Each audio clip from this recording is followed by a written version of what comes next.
Gandang umaga mga Buragon o kaya gabi. Nandito lang tayo para sa YouTube channel. Papakita ko naman ngayon kung paano ginagawa yung sa acrylic to build up. At una muna yung paano pagtabas.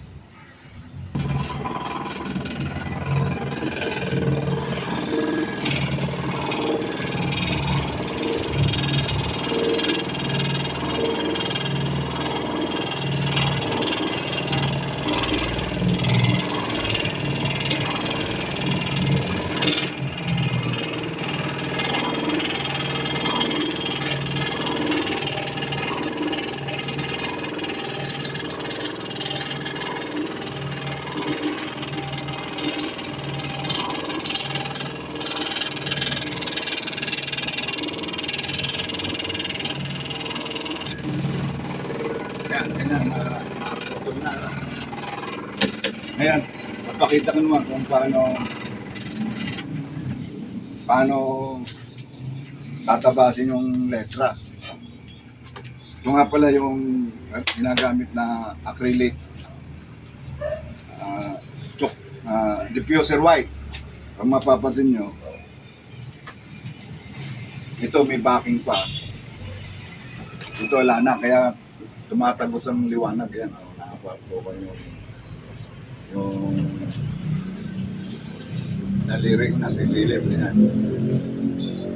Para yan, bibigay ko yung technique para mas makatipid kaysa magpa-laser pa ng palayout pa ng pattern.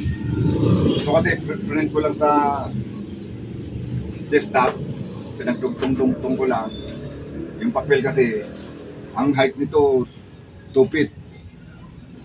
Yung kasi pero siyempre sa O, nagbase lang ako ng 2 feet dito sa O. Kasi kung mapapansin nyo yung O, pabilog, di ba? Pag magbabase ng 2 feet, maging pungbok yung O. Wala siyang buwang. Kaya yung pagdating doon sa mga pantay, kagaya yung meter feet, wala nang 2 feet siya. Dito ko nagbase sa 2 feet. So, didikit lang yung pattern na papel sa acrylic. Ayun, yung tatabasin ng ganyan. Ganun lang. Tapos ang kapal nito ng build up, pag pang sidings, ang ginagamit naman, ito kasi 3mm, para medyo matibay. Ginagamit naman sa siding, dalawang klase. Kung ito diffuser para tumagos yung liwanag, yan. Ito naman sa gilid para sa harap lang ang labas ng liwanag.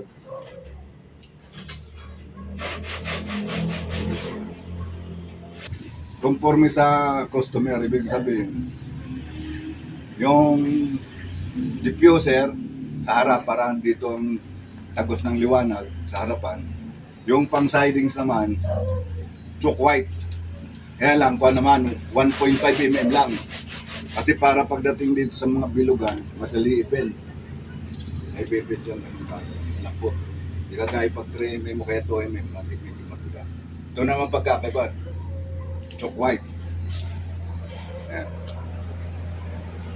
Kaya lang medyo parang tatagos lang dali kasi manifest. Pero pag itong 3mm na chalk white, di makikita yung daliri. Ganun lang. Matapos dito na ang proseso ng pag-build up. Ayan.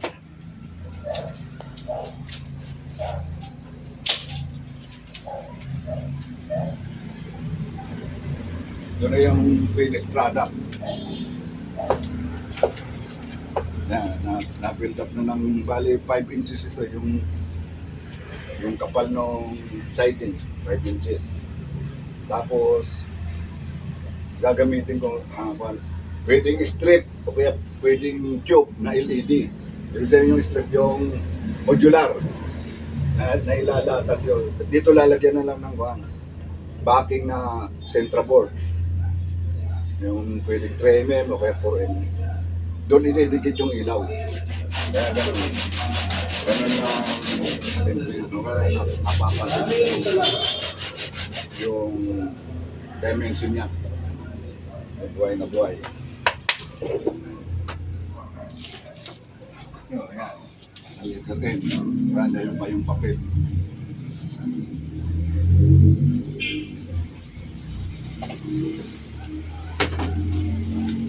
Ganun lang kadali sa build up pag lalo pag sanay na mag build up.